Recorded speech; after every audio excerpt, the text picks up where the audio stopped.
आजचा जो प्रश्न आहे तो प्रश्न अत्यंत महत्वाचा आहे उपवर्गीकरणाचा।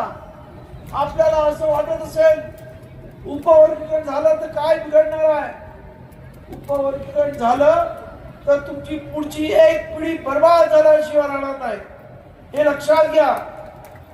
कारण उद्या उपवर्गीकरण झालं आणि जर अनुसूचित जातीमधल्या जागा भरायची जेव्हा वेळ येईल तेव्हा तुमची मंडळी तिथे आधीच असतील आणि त्यामुळे रोस्टरमुळे आणि बिंदू नामावलीनं तुम्हाला कमीत कमी 15-20 वर्षानंतर तुमचा नंबर लागेल, त्याच्या आधी लागणार नाही परिस्थिती आहे।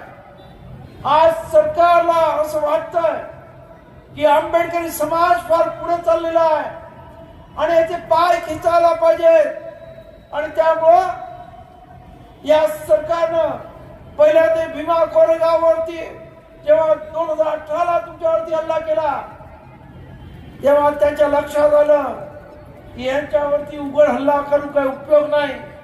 अरे अख्खा महाराष्ट्र तुम्ही बंद केलात, मुंबईतून एकही इंटरनॅशनल विमान उडालं नाही, जगभर या सरकारची नाचक्की झाली। मुंबईमध्ये झालं काय, एवढी ताकद तुमच्यामध्ये आहे आणि म्हणून या सर्वांनी आता कपटकार असताना कारण तुमचे पाय छाटण्याचा प्रयत्न करतात, तुमचं आरक्षण काढून घेण्याचा प्रयत्न करतात आणि त्यासाठी हे उपवर्गीकरणाचं नाटक त्यांच्याकडे असणाऱ्या काही दलाल लोकांना हाताशी घेऊन केलेलं आहे। मला आश्चर्य वाटतंय की या इथं तुम्ही एकाच जमातीला का जोडता?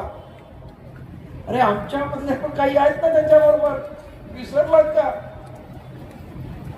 उपवर्गीकरणाला पाठिंबा देणारे ते पण तसलेच आहेत ना, काय हो? मग एकाच जमातीला का आपण शिवाय द्यायचे? आज कितीतरी मातक समाजातली लोक खरं म्हणजे आमच्या बरोबर आहेत की म्हणून आताच लक्ष्मण शिंदे बोलले, अनेक लोकांनी आज बौद्ध धर्म मातक समाजाचा घेतलेला आहे, लाखोच्या वरती आज मातक समाज बौद्ध झालेला आहे। भारतीय बौद्ध महासभामध्ये कितीतरी महिला शिक्षिका या मातक समाजातल्या आहेत। त्यामुळं एखाद्या समाजाला जोडू नका। प्रत्येक समाजामध्ये अशी काही विकाऊ टाकाऊ लोक असतात, त्यांना हाताशी घेऊन हे केलं षडयंत्र केलं जातं। त्यामुळं माझं आपल्या सर्वांना सांगणं होतं, मी या संपूर्ण संयोजक समितीला सांगितलं, अख्खा मातंग समाज हा वाईट नाही आहे, ते आपले भाऊ आहेत। आज 58% लोकांना घेऊन आपण हा मोर्चा काढणार आहोत मुंबईला। त्याच्यामध्ये आमचे चर्मकार बांधव असतील, त्यांच्या 141 जाती एकत्र आलेल्या आहेत या मोर्चासाठी। त्याचबरोबर ढोर समाजाचे अनेक आणि इतर अनेक समाजाचे लोक, मग ते पासी आहेत, मेहतर आहेत, अनेक मेघवाल समाजाचे अनेक लोक आज आपल्या बरोबर आलेले आहेत आणि सर्वांचं म्हणणं आहे आम्हाला हे उपवर्गीकरण नको आहे, पण सरकार मुद्दाम करून पाहत आहे कारण त्यांना इतर समाजामध्ये इंटरेस्ट नाही आहे पण तुमच्या समाजामध्ये आहे। कारण तुमचा समाज ज्या पद्धतीने प्रगती करतोय, IAS, IPS, IRS, doctor, engineer ज्या पद्धतीने होत आहेत आणि महाराष्ट्रामध्ये सर्वात जास्त शिकलेला समाज ही आज बौद्ध समाजाची खऱ्या अर्थाने ओळख झालेली आहे। मी पाहतो तिथं काही लोक बाटल्या फेकतायत, मला सांगावंसं वाटतं 100 वर्षापूर्वी आपल्या समाजाला पाणी मिळत नव्हतं तेव्हा बाबासाहेबांनी महाडच्या 14 तळावर पाण्यासाठी सत्याग्रह केला आणि आज माझ्या माता भगिनी बाटलीमधून पाणी पितात। केवढा मोठा चमत्कार बाबासाहेबांनी केलाय आणि या 20 मार्चला त्या चमत्काराला 100 वर्ष होत आहेत। मार्चच्या 14 तळाला माझं सर्व सांगणं आहे की त्या कार्यक्रमाला सुद्धा आपण लाखोच्या संख्येने या आणि आपल्या पूर्वजांनी जो इतिहास केलेला आहे त्या इतिहासाची आठवण आपण नेहमी स्मरण करूया, जेणेकरून की हे स्मरण केल्यामुळं त्या इतिहासातून नवी स्फुल्लिंग मिळतं, एक नवा इतिहास घडवण्याची उमेद तयार होते। तेव्हा मुद्दा आहे की आज जे उपवर्गीकरण आहे हे अत्यंत बेकायदेशीर आहे. 2004 साली सुप्रीम कोर्टाच्या 5 जजेसने अशा पद्धतीचं उपवर्गीकरण करता येणार नाही असं स्पष्ट सांगितलं. त्यांचं म्हणणं असं आहे की हा संपूर्ण शेड्यूल कास्ट हा एक जिन्सी आहे, एक लिंग आहे आणि त्यामुळे त्याच्यामध्ये उपवर्गीकरण होऊ शकणार नाही असं चेन्नई समितीचा म्हणजे चेन्नई त्याच्यामध्ये एक चीफ जस्टिस होते त्यांनी त्यावेळेस दिलेला निर्णय आहे. मला कळत नाही 2004 ला 5 सुप्रीम कोर्टाचे जजेस जजमेंट देतात आणि त्यानंतर 22 वर्षांनी 20 वर्षांनी असं काय या देशामधून पाणी वाहून जातं की जातीवादी मनुवादी लोक या सत्तेवर येतात आणि मग न्यायाधीश आपला निर्णय सुद्धा बदलतात आणि उपवर्गीकरण करण्याचा अधिकार जो या बाबासाहेबांनी संविधानामध्ये फक्त राष्ट्रपतीला 341 कलमानुसार दिलेला आहे की कुठच्या जातीला एससी मध्ये घ्यायचं, 342 मध्ये कुठच्या जातीला एसटी मध्ये घ्यायचं हा अधिकार फक्त महामहिम राष्ट्रपतीला असताना या मंडळींनी ज्याच्यामध्ये आमचा सुद्धा एक माणूस होता की त्याने असा निर्णय दिला की राज्य सरकारला तो अधिकार आहे आणि मी तुम्हाला सांगतो आणि त्याचा उपयोग करून कर्नाटकामध्ये उपवर्गीकरण झालं. पण काही माणसं ही कर्नाटकाच्या उच्च न्यायालयामध्ये गेली आणि ताबडतोब त्या उपवर्गीकरणाला स्टे मिळालेला आहे आणि ते उपवर्गीकरण कर्नाटकामध्ये पेंडिंग आहे. हा सर्व इतिहास माहित असताना सुद्धा महाराष्ट्र सरकार मुद्दामून उपवर्गीकरणाचा हा जो अट्टहास करत आहे याच्या मागे खऱ्या अर्थानं त्यांना सुद्धा माहित आहे की हे उपवर्गीकरण जरी त्यांनी केलं तरी ते टिकणार नाहीये. परंतु त्यांना दाखवून द्यायचं की आम्ही तुमच्यासाठी काहीतरी करतोय असं मातंग समाजात दाखवण्याचं फक्त षडयंत्र आहे हे मातंग समाजाने लक्षात घेतलं पाहिजे. आणि म्हणून मी माझ्या मातंग भावांना सांगू इच्छितो की आम्ही तुमच्या विरुद्ध नाही. आमचं तर म्हणणं आहे जर खऱ्या अर्थानं मातंग समाजाची मंडळी पाठीमागे राहिली असतील तर सरकारची जबाबदारी आहे, ही सरकारची चुकी आहे आणि त्यासाठी स्पेशल कॉम्पोनंट प्लॅन त्याच्यासाठी करा आणि त्यांच्यासाठी वेगळ्या प्रकारचं एक निधी तयार करा आणि त्यांना द्या आणि त्याच्यातून त्यांची डेव्हलपमेंट करा. परंतु या इथे ज्या बाबासाहेब आंबेडकरांनी पूर्वी जेव्हा या एससी म्हणजे शेड्यूल कास्ट साठी बाबासाहेबांनी एक शब्द वापरला डिप्रेस क्लास.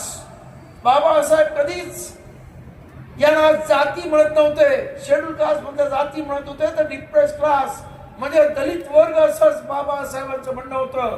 कारण बाबासाहेबांनी स्वतः लिहिलेलं आहे की हिंदूंमध्ये 4 वर्ण आहेत, एक ब्राह्मण, दुसरा क्षत्रिय, तिसरा वैश्य आणि चौथा शूद्र ज्याला आपण ओबीसी म्हणतो आणि त्याच्यानंतर राहिलेला जो एससी आहे तो हिंदूंमधला नाही. परंतु त्याच्यामध्ये जाती व्यवस्था निर्माण करण्याचा प्रयत्न हिंदू करत आहेत. पण ती जाती व्यवस्था नाही तर ती त्यांच्या कामावर आधारलेल्या गोष्टीमुळे त्यांना ती नाव पडलेली आहे. आमच्या चर्मकार बाजवाला तो चामड्याचं काम करतो म्हणून चर्मकार म्हटलं गेलेलं आहे. आमच्या या वेगळ्या प्रकारे फक्त महार समाजाला एक मुद्दामून नाव दिलंय. महा म्हणजे मोठा आणि हरी म्हणजे शत्रू. म्हणजे कोणाचा शत्रू तुम्हाला माहिती आहे आणि त्यामुळं ते आपल्याला मोठा शत्रू समजतात. इकडची मनुवादी व्यवस्था आणि म्हणून ही नावं दिलेली आहेत आणि ती काही जातीवाचक नावं नाही किंवा वर्णवाचक नावं नाही, लक्षात घ्या. आणि त्यामुळं हा संपूर्ण शेड्यूल कास्ट हा एक जिनसी आहे ज्याला बाबासाहेबांनी इंग्रजीमध्ये होमोजिनस म्हटलेला आहे.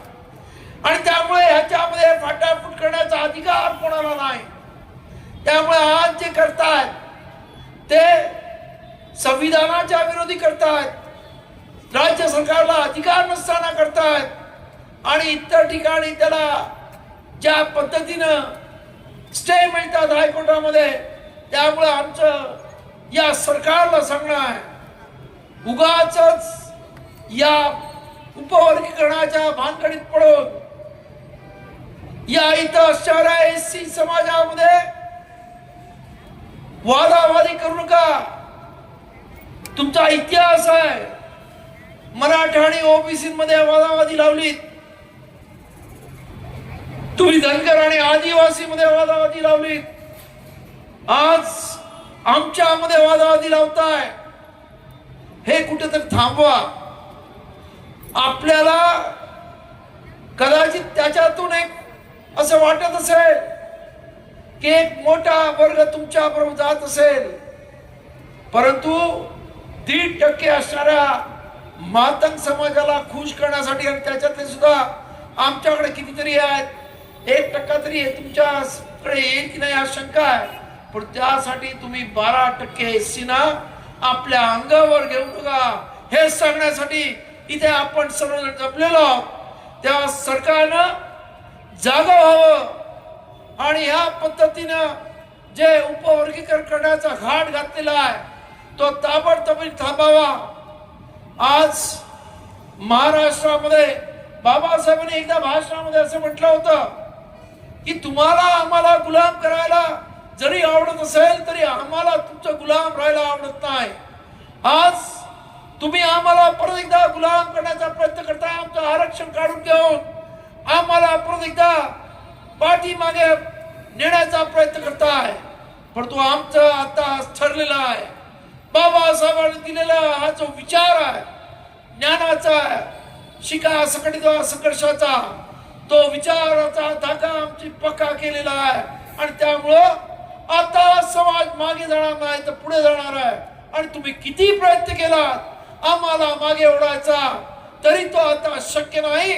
आज या इथं असणारा प्रत्येक अनुसूचित जातीचा माणूस जागृत झालेला आहे आणि त्याला कळलेला आहे की बाबासाहेब आंबेडकरांच्या अनंत उपकारामुळे आज आपण स्वाभिमानानं सन्मानानं जगत आहोत.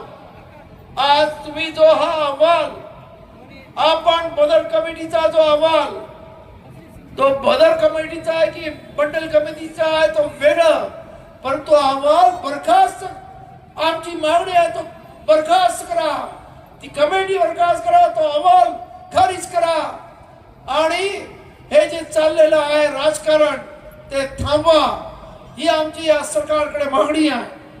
तेव्हा हे सर्व एकही मी तुम्हाला सांगतो, ज्या दिवशी अहवाल त्याने हट्टाला पेटून जरी एक करायचा प्रयत्न केला तरी हायकोर्टात 1 मिनिट सुद्धा टिकणार नाही.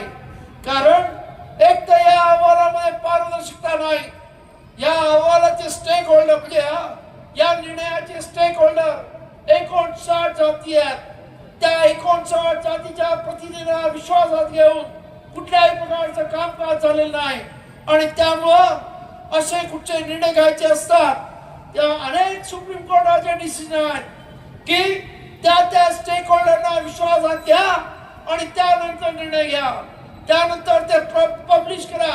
अरे भारताचं संविधान सुद्धा लोकांना जेव्हा बाबासाहेब लिहिलं त्यानंतर 8 महिने लोकांना त्याच्यावरती काही म्हणणं आहे का मांडण्यासाठी दिलं, परंतु आज हा बदल कमिटीचा अहवाल अजूनही ओपन करण्यात आला नाही आणि त्याच्यावरती सूचना मागवल्यात. अशा पद्धतीचा खेळखंडोबा या महाराष्ट्रामध्ये नव्हे तर देशात असा कधी झाला नाही आणि त्यामुळं हा अहवाल तसाही म्हणजे हा उपवर्गीकरण तसाही टिकणार नाही. परंतु आपल्या सर्वांना अनुसूचित जातीची ताकद या सरकारला दाखवायला पाहिजे, जेणेकरून परत कधी हे आपल्या पाठीमागे लागणार नाहीत, आपल्या विरुद्ध षडयंत्र करण्याचा कटकारस्थान करण्याचा हिम्मत करणार नाहीत. आणि म्हणून आपल्या सर्व माझी विनंती आहे, 30 तारखेला सर्व समाजाची माणसं तिथे येणार आहेत. आपल्याला माहित आहे की आंबेडकर समाजाने एकदा प्रचंड असा मुंबईमध्ये रिनलचा मोर्चा काढला आणि बाबासाहेबांच्या लिखाणाला विरोध करणाऱ्यांना ते लिखाण पब्लिश करावं लागलं सरकारला. आज सुद्धा आपल्याला त्याच पद्धतीनं ताकदीनं सरकारला लंबवायचंय. आणि सरकार कधी नमतं? सरकार नमतं जनते पुढं. जिसकी जितनी ताकत दिखा देंगे उतना वो ताकत देख के ही सरकार झुकती है. याच्यासाठी माझं आपल्या सर्वांना आव्हान आहे की आपण पुढच्या भावी पिढीच्या उत्कर्षासाठी, कारण जर तुमचे हे जर आरक्षण संपलं तर सरकारमध्ये म्हणजे या इथं असणाऱ्या महानगरपालिका, नगरपालिका, झडपी, पंचायत समिती आणि इतर या शासकीय, निमशासकीय सर्व नोकऱ्या कमीत कमी राखीव जागा तुमच्या 20 वर्ष तर गेल्या हे लक्षात घ्या. आणि म्हणून हा लढा आम्ही लढत आहोत की सरकार गाफील राहून या लोकांचा बळी घेण्याचा प्रयत्न करत आहे, आंबेडकरी चळवळीतल्या लोकांचा. आणि त्याच्यासाठी आवाज उठवण्यासाठी आज हे सर्वजण एकत्र झालेत. एका काही लोकांना हाताशी धरून हे आरक्षण संपवण्याचं षडयंत्र या देशामध्ये चाललेलं आहे. उद्या ह्यांना 4-5% आरक्षण द्यायचं, यांच्यामध्ये कोणी शिकलं नसल्यामुळं त्या जागा तीनदा त्याच्याबद्दल जाहिराती करायच्या आणि कोणी जर आरक्षित जागेवर मिळाला नाही तर ओपनचा माणूस भरून द्यायचा. अशा पद्धती षडयंत्र या महाराष्ट्रामध्ये सरकार करू पाहत आहे आणि त्याला आपला विरोध आहे. आणि त्यासाठी आपल्या सर्वांना माझी विनंती आहे, आपण सर्व मागच्या पिढीने बाबासाहेबांच्या खांद्याला खांदा लावून अनेक लढे केले आणि त्याचा परिणाम म्हणून बाबासाहेबांनी आपल्या सर्वांना आरक्षण दिलं. त्यामुळे आज आपण स्वाभिमानाने अत्यंत चांगल्या पद्धतीने राहतोय. परंतु जर आरक्षण केलं आणि पुढच्या पिढीला नोकऱ्या मिळाल्या नाही तर आपल्यावरती काय परिस्थिती उडवेल याचा विचार करा. सांगायचं आहे की डॉक्टराच्याच पोराचं आरक्षण नाही, सर्वांचंच आरक्षण जाणार आहे. त्यामुळं या आरक्षणावर तुम्ही डॉक्टर असा, इंजिनियर असा, आज मंत्रालयाचे IAS ऑफिसर आपले माझ्या बरोबर आहेत म्हणता आनंदराव तुम्ही केलाय, आम्ही तुमच्या बरोबर आहोत अशी परिस्थिती आहे. आणि त्यामुळं या मोर्चाला आपण किती ताकदीने येणार आहेत त्याच्यावरती उद्याचा या मोर्चाचा निकाल लागणार, म्हणजे ह्या उपवर्गीकरणाचा निकाल लागणार आहे. आणि म्हणून आपल्याला जसं जमेल तसं 6 डिसेंबरला तुम्ही ज्या पद्धती येतात त्या पद्धतीनं, मी कसं येतात ते सांगत नाही, पण त्या पद्धतीनं लाखोच्या संख्येने या मुंबईमध्ये व्यवस्था करायला मी बसलेलो आहे. कोणी तुम्हाला हात लावणार नाही काळजी घेतो. आणि खास करून या समितीने ज्या पद्धतीने हा संपूर्ण मार्च ऑर्गनाइज केला आणि हा मोर्चा अरेंज केला त्या समितीला मी खरंच धन्यवाद देतो. आणि मला त्यांच्याकडून अपेक्षा आहे आणि त्यांना मला शब्द दिलेला आहे, तुम्ही आलात तर इथे जेवढी माणसं येतील त्याच्या दुप्पट मुंबईला आणू. आणि मला पूर्ण खात्री आहे की ते करून दाखवू शकतात, कारण त्यांच्यामध्ये जिद्द आहे, त्यांच्यामध्ये आंबेडकरी बाणा आहे आणि स्वाभिमानी रक्त आहे. त्यामुळे त्याने परभणीच्या गल्ल्या गल्ल्या आणि परभणी तालुक्यामधले गावाने गाव पिंजून काढले आणि त्याच्यामुळे आज हा एवढा प्रचंड मोठा मोर्चा आमचे विजय दादा नसताना सुद्धा एवढा यशस्वी झाला. त्याबद्दल ह्या सर्वांना मनपूर्वक धन्यवाद देतो. आणि या इथं आपण सर्वजण या मोर्चाला एवढा मोठ्या संख्येने आलात. तुमच्या या मोर्चाची नक्कीच सरकारपर्यंत माहिती गेली असेल. सरकारच्या उरीमध्ये धडकी भरली असणार की आता मुंबईमध्ये काय होईल. तुमच्या म्हणजे येतो एक झाकी ती अभी बंबई तो बाकी है. या बंबईला तुम्ही सर्वजण याल एवढी 30 तारखेला अपेक्षा करतो. आणि या इथं मला या तुम्ही सर्वांनी बोलवलं तर तिथे चांगल्या पद्धतीने अत्यंत शांत पद्धतीने मोर्चा इथं झालेला अत्यंत यशस्वी झाला आहे. त्याबद्दल आपल्या सर्वांना मनापासून धन्यवाद देतो. जय भीम, जय संविधान.